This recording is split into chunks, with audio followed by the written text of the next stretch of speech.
If you're looking to improve your aim, then make sure to check out Control Freak and use the code OGXRAYZ to get 10% off all the products. Link in the description below. So out of nowhere, it looks like Sony has announced some details on PS5, and it's actually quite a bit of information, stuff that you would normally expect upon the reveal at some sort of event, but they decided to give us a ton of information. And it's looking like the PS5 is going to be a pretty awesome console. Not to mention, it's going to be backwards compatible, which is honestly one of the coolest things that they're going to do with this console. So I'm really happy with that. Let's talk about this. Now, this info was officially posted first on Wired.com by PlayStation. It was actually kind of crazy. They themselves did an exclusive story with them.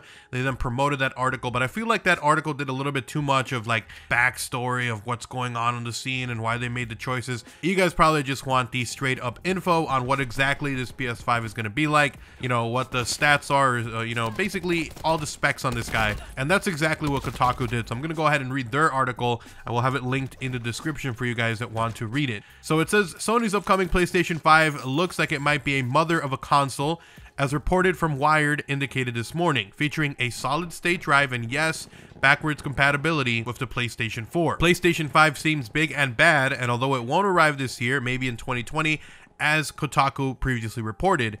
As it's expected, the PlayStation 5 will have more powerful specs to match the increased graphics and storage needs for the next-gen games. The most exciting bit of news from today's report is that PlayStation 5 will have a solid-state drive. Now, I do want to mention this wasn't specifically mentioned. They basically said that they had a new technology for their hard drive, so it could be an SSD, it could be an SSHD, it could be a mix of both of those, but for now, I think it's just being reported. A lot of people seem to think it's an SSD, but either way, this should make load times increasingly faster, and we'll talk about that a little bit further down in the article. Now, it says PlayStation 5 will have an SSD, a piece of technology that can dramatically speed up loading times between game zones in games and rendering time for game environments. Sony did not reveal the SSD specs or manufacturer. PlayStation 5 lead architect Mark Cerny did say, however, that its raw bandwidth should exceed that of what's currently available for PCs, according to Wired. And this is quoted from that Wired article. It says, to demonstrate, Cerny fires up a PlayStation Pro playing Spider-Man, a 2018 PS4 exclusive that we worked on alongside Insomniac Games. On the TV, Spidey stands in a small plaza. Cerny presses a button on the controller, initiating a fast travel interstitial screen. When Spidey reappears in a totally different spot in Manhattan, 15 seconds have elapsed. Then, Cerny does the same thing on a next-gen dev kit connected to a different TV. The dev kit, an early low-speed version, is concealed in a big silver tower with no visible componentry. What took 15 seconds now took less than 1.8 seconds to be exact. On the next-gen console, the camera speeds uptown like it's mounted to a fighter jet. Periodically, Cerny pauses the action to prove that the surrounding environment remains perfectly crisp. If you're wondering about the PlayStation 5 CPU and GPU, we heard those details too. The PlayStation's next generation console ticks all those boxes, starting with an AMD chip at the heart of the device. This I thought was very interesting. So I have an AMD chip on mine, and it looks like they're also using a Ryzen, or a version of the Ryzen, a 3rd gen to be exact, but I think that's pretty good. That means that they're gonna have a really good CPU for pretty cheap, honestly. So it hopefully means that the console isn't gonna cost a ton of money here, but let's see. The CPU is based on the 3rd generation of AMD's Ryzen line and contains 8 cores of the company's new 7nm Zen 2 microarchitecture. The GPU, a custom variant of Radeon's Navi family, will support ray tracing, a technique that models the travel of light to simulate complex interactions in the environment. While ray tracing is a staple of Hollywood visual effects, and it's beginning to worm its way into $10,000 high-end processors, no game console has been able to manage it. So let's talk about that a little bit, those stats. For you guys that aren't really knowing what these specs are all about, and you know, what does that mean? Well, AMD Ryzen is actually a very good CPU. I am using the 1st gen. This is going to be a 3rd gen that is going to be in the PlayStation 5, and if it has 8 cores, I have I think 8 cores on mine as well. The higher end version of it, because there's multiple versions of the AMD Ryzen family, so you have like the 1500, the 1700, the 1800, you know, it kind of scales up. The higher end one is 16 cores, I believe, and so it looks like they're picking that mid one, so it's not going to be all an insane amount of cores, but still 8 cores is really good. It's going to be using a CPU that is going to be able to handle a lot of workload, and on top top of that, it's going to be more affordable than using something from Intel. So I think it's a good move. I think it means you're going to be able to get the cost down and production down. So hopefully this means that the PS5 is not going to cost an arm and a leg. But we'll definitely see about that, because I don't know much about GPUs. That's the one thing I'm kind of a gray area on, but if it's able to output 8K, as they're saying later on in the article, and it's able to not only do 8K, but you're also going to have ray tracing and a whole bunch of new stuff that has been kind of introduced to GPUs lately, then it seems like it's going to be a really good GPU. I'm not really that sure on cost though, so we'll definitely see about that. It goes on to talk a little bit about audio improvements with this new GPU, because apparently it does help with that as well. Now it says audio improvements will be a big focus. Wired continued. While ray tracing is primarily used for graphics, Sony notes it has audio benefit. It's all the same thing as taking a ray through the environment, he said. It might help players hear small, subtle sounds coming from sneaking around enemies. For example, with the next console, the dream is to show how dramatically different the audio experience can be when we apply significant amounts of hardware horsepower to it. Sony did not give more details about the PlayStation 5's VR capabilities, but we did note that VR is very important to us, adding that the current PS4 VR headset will work with the upcoming console. Sony execs are avoiding calling the PlayStation 5,